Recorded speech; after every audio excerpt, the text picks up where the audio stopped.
Hey everyone, Little Pony here, back with some more Magic the Gathering pack openings. So this time around, I have two Bloomborough packs, as well as a $2 mystery baggie.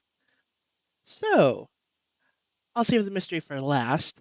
So let's start off with Bloomborough pack one. Just have to get this open. I wish I had like a overhead camera thing going on, but I tried it with my current setup, and I just can't get like a good angle. And like even when I do get it in place, it's like upside down and too far away.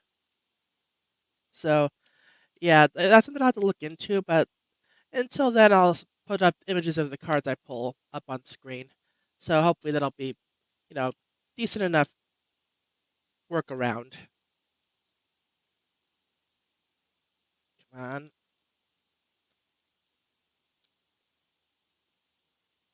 Oh, these do not want to open today.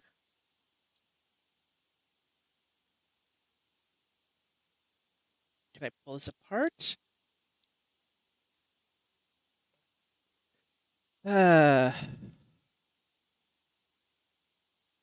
like I'd rather not resort to scissors.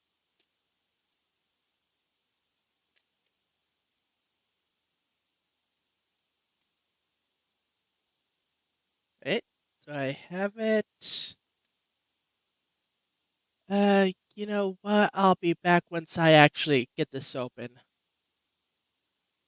Okay, so got the pack open, and if I recall from last time, I want to draw from the backside going forward because the other side, that's where the rare is. So first off, I have a Nettle Guard, 1 and a white, mouse, what 3/1 mouse soldier with Valiant. So when it becomes a target of a spell or ability you control for the first time each turn, it gets +0/+2 until end of turn. And for 1 mana, I can sacrifice it to destroy a target artifact or enchantment. So not bad. So a bit of cheap artifact or enchantment removal. That's pretty good. Next up, I have Early Winter. For 4 and a black, it's an instant with choose one, exile target creature, or target opponent exiles an enchantment they control. So I don't know. That seems a bit pricey for a single target removal. Maybe I'm wrong. Again, I haven't really played in like a decade, so who knows how things have changed. Next up is Light Shell Duo. For 3 and a blue, it's a rat otter with 3/4 with prowess. And when it enters, I surveil 2. Okay. I mean, 4 for a 4 toughness, that's okay. And I do get the surveil. Plus, you buff it up when you cast non-creature spells, so okay. That's not bad.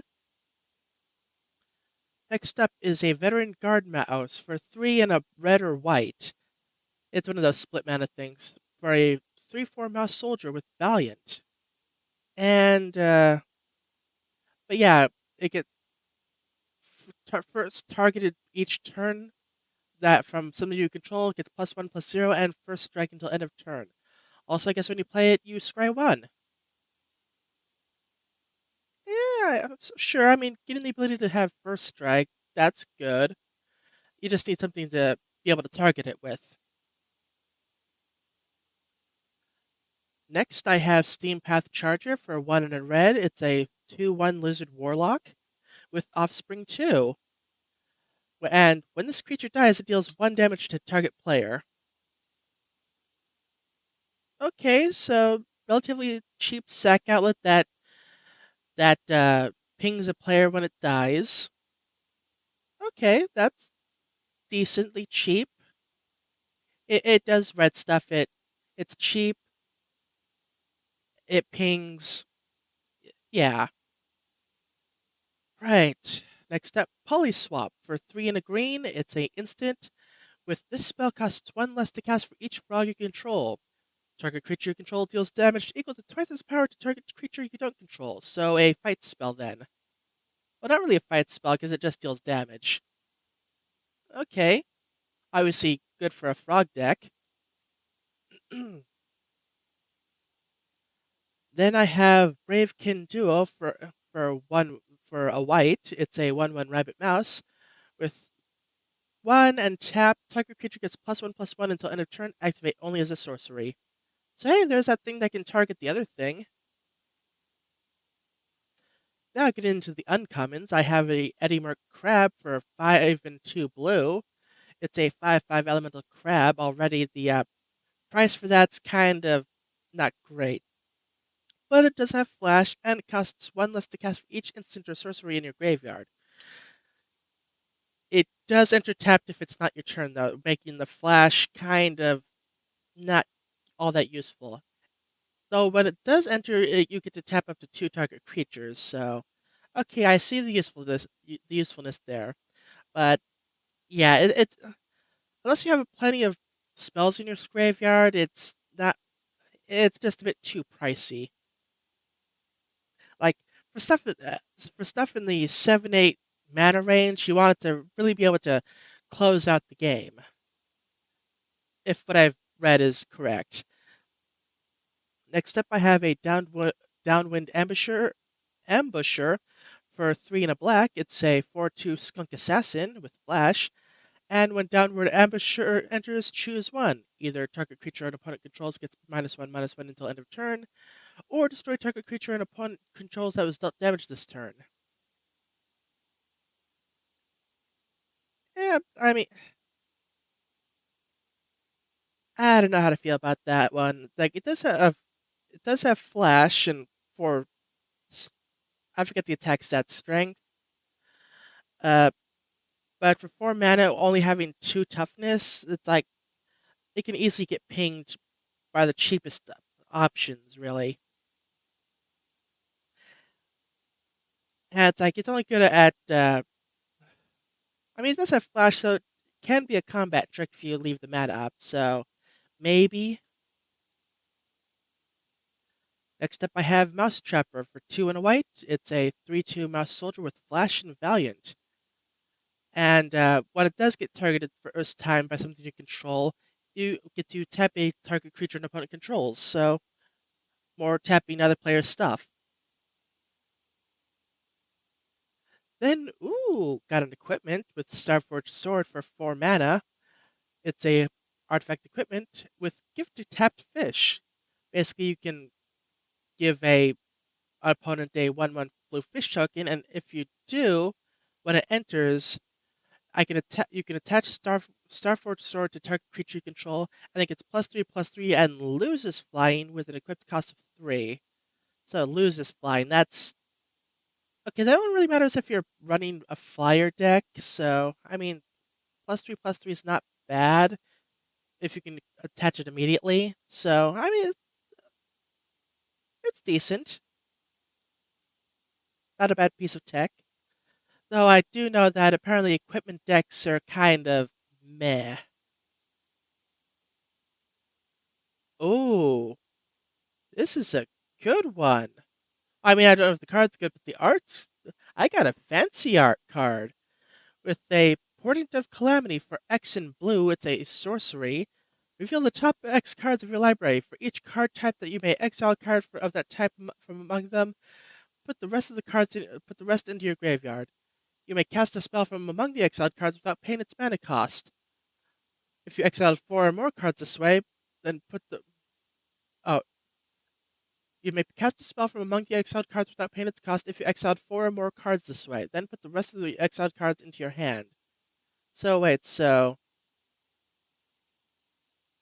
I can exile 1 of each type of card, put the rest in the graveyard. If there's 4 different types among them, I can cast them without mana cost. Then, regardless of how many I exiled, I then put them into my hand. Okay, but yeah, the I got the nice art for this one. Can I focus camera?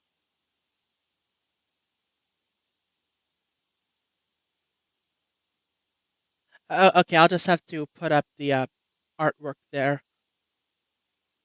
Right, that's it for the regular stuff. Now the extras. I have a swamp. It's a swamp, whatever. and a Thornplate Intimidator. This is the foil. For 3 and a black, it's a 4/3 rat rogue with offspring 3. When this creature enters, target opponent loses 3 life unless they sacrifice a non-land permanent or discard a card. So actually, potentially a decent late game entry if you can get the offspring cast off or the offspring trigger.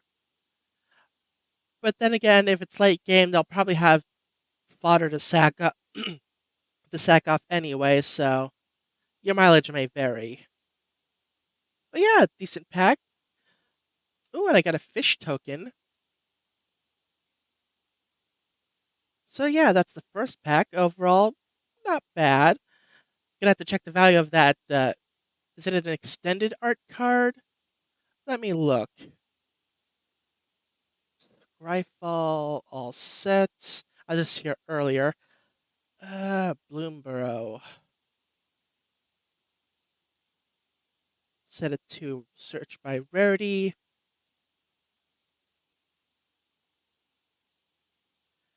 And where is it?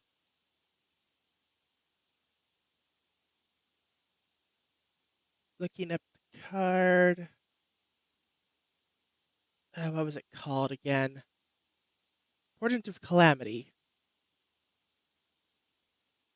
The extended art, I believe. Eh, yeah, not not expensive at all. That's unfortunate. Anyway, time for the next pack. Let's see if I can open this a bit easier than the last one.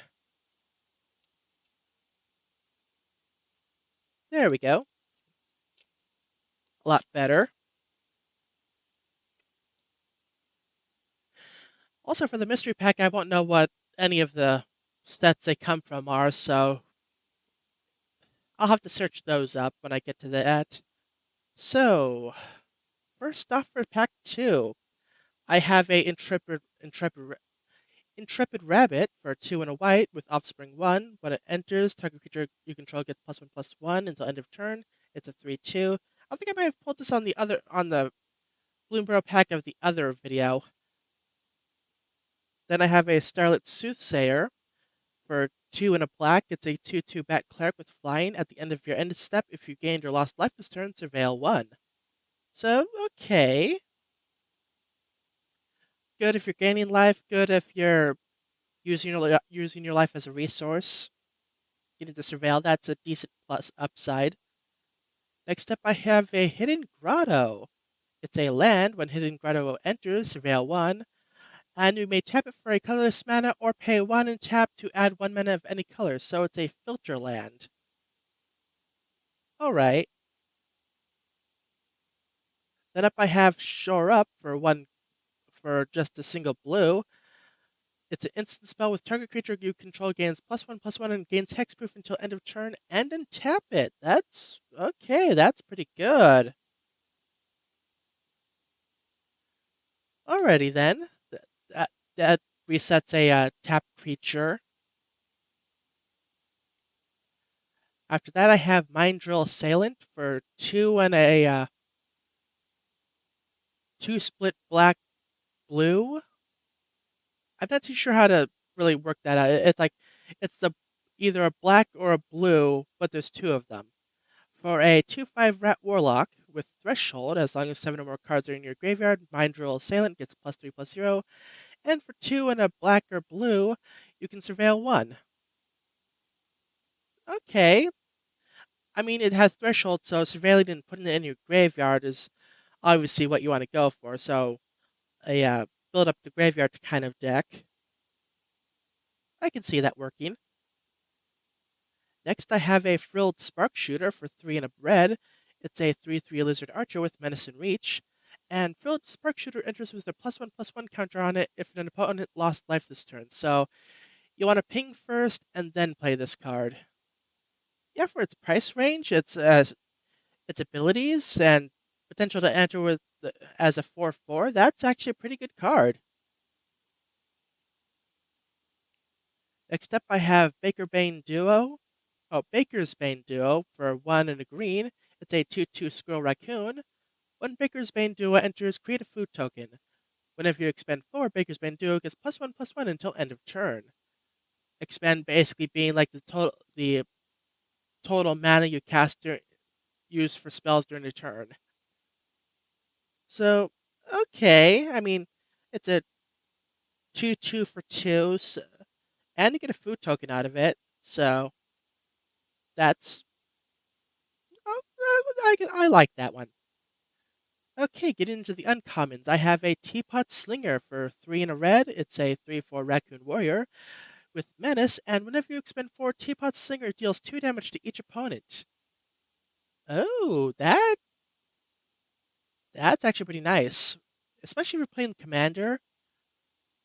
Like, it seems like Commander, you're able to ramp up a lot quicker. So being able to expend 4 at any given turn, it seems a lot easier. It does cost 4 mana to get out, though. And unfortunately, since it isn't on the field when you spend the mana to cast it, it doesn't proc itself. But still, it has decent toughness, and does have menace, so unless they have multiple blockers, you can just use it to swing in with. So, yeah, I like this one. Next up, I have a Plume Creed Escort for 1 and a blue. It's a 2/1 Bird Scout with flash and flying. When it enters, target creature you control gains hexproof until end of turn. So I see the use for this. You don't want to send it out immediately. You want to save it for when they try to target one of your creatures with something. Then flash it out. You give that creature hexproof, and their spell fizzles. Yeah, this is a good card. Like, it's useful. It's also a flyer, so if they're not running flyers, then that's easy damage. The one toughness does make it vulnerable to anything that like gives -1/-1 to end of turn or pings for 1. So that is a slight downside, but for what it's supposed to do, it's pretty good. Now I have a Wondertail Mentor for a red and a green. It's a 2/2 Raccoon Bard. Whenever you expend 4, put a +1/+1 counter on Wondertail Mentor. Oh, and you can tap it to add a red or a green. Okay. A mana creature. I like this. And the fact that you get to choose one of 2 color manas for it. That's Yeah, I like this card. Next up, I have Wear Down for 1 and a green. It's a sorcery gifted card, which means that if you do gift a card, they draw a card before any of the other effects resolve. And then destroy a target artifact or enchantment. If the gift was promised, instead destroy 2 target artifacts or enchantments. That, I mean, 2 mana for potentially 2 artifact or enchantment destructions, that's actually pretty cheap as far as I'm concerned. I mean, yeah, they're giving them card draw, but I don't know. I like it. And the rare, I have a Azure Beastbinder for 1 and a blue. It's a 1/3 rat rogue with vigilance. And Azure Beastbinder can't be blocked by creatures with power 2 or greater. Whenever Azure Beastbinder attacks, up to 1 target artifact, creature, or planeswalker an opponent controls loses all abilities until your next turn. If it's a creature, it also has base power and toughness of 2 until your next turn. Okay, being able to shut down artifacts, creatures, or planeswalkers, that's a good one. And if they're running things that have power 2 or greater, then it basically gets to go in freely and just wreak havoc. Plus, it doesn't tap, so if they do attack you with something, it does have 3 toughness, so it can stand up to a decent chunk of things. Next up, I have the extra cards with a very pretty mountain card. And another Intrepid Rabbit, but foil this time. Oh, and a Iridescent Vine Slasher token. It's a 1/1 Lizard Assassin with landfall. Whenever a land you control enters this creature deals 1 target I'm getting scrambled. Whenever a land you control enters, this creature deals 1 damage to target opponent. Okay, not a bad set of packs. Didn't get any mythics, and I didn't get that class enchantment that I wanted, but that's alright. Now, time for the $2 baggie.